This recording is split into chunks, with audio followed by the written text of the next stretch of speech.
A very good day to Ms. Suhaida binti Halami. Today I will be presenting to you the impact of record centers on the management of public sector records in Kenya. My name is Azlinda binti ARYANSHAH with the student ID of 2022619538. Now let's start our presentation. We will start this presentation by discussing on the introduction. To start off, record centers play an important role in the management of public and private sectors in Kenya. This is because it will be difficult to conduct record surveys and appraisals countrywide according to Mozambique.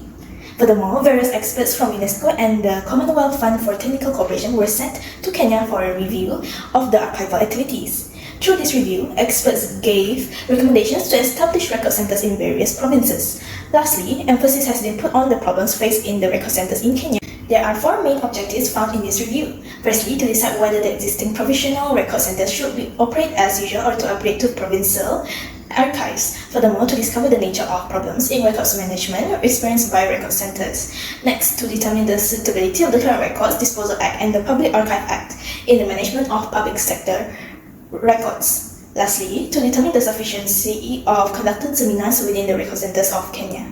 Next, we will be discussing for the discussion part of the assignment.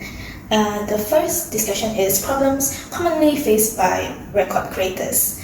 Record creators face challenges due to the lack of effective classification systems and insufficient filing equipment. Additionally, they encounter problems with limited storage space for records and inadequate training for personnel managing records. Lastly, there is a need for improved knowledge among record creators about the proper procedure for records disposition. The second discussion talks about the survey and appraisal visits conducted by the record centers.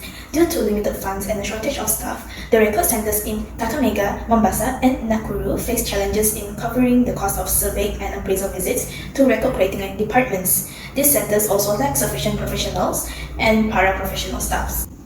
The third discussion talks about records management seminars. Seminars are conducted to raise awareness among the record creators about the significance of promoting effective records management practices throughout the entire records life cycle. However, the record centers in Kenya, particularly in Kakamega and Mombasa, have not organized an adequate number of seminars. The article highlights that Nakuru Record Center has organized more seminars in comparison, attributing a disparity to the insufficient financial allocation to the record centers specifically designated for hosting seminars.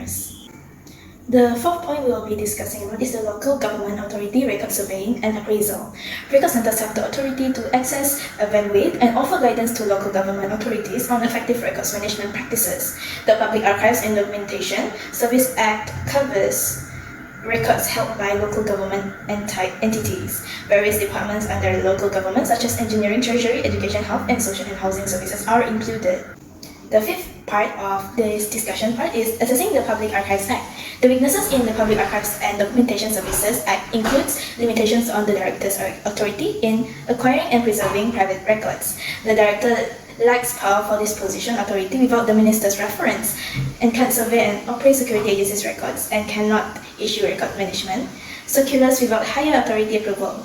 Additionally, record-creating agencies are not mandated to participate in managing records within their organizations. Despite these limitations, the Director has initiated efforts to request a revision of the Act. The conversion of the existing record centers into provincial archives is the sixth part of this discussion. All records stored in record centers are permanently transferred to the National Archive in Nairobi for preservation, causing constraint on limited repository space. To address this, converting record centers into provincial archives is proposed, offering several benefits. Firstly, the converted centers can operate independently with autonomy. Additionally, they can expand the services they provided.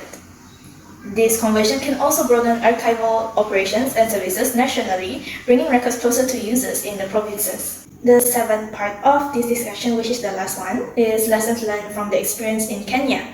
This article highlights the lessons learned from Kenya's experience. Firstly, effective operation of record centers is facilitated by reviewing existing archival and records management regulations, providing autonomy for better decision-making. Secondly, in Kenya, record centers didn't sufficiently address semi-current and current records in public offices, emphasizing the importance of managing records throughout their entire life cycle.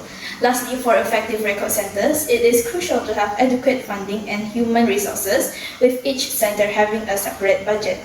Now, to conclude this article review, In summary, this article emphasizes the significance of record centers in public sector record management.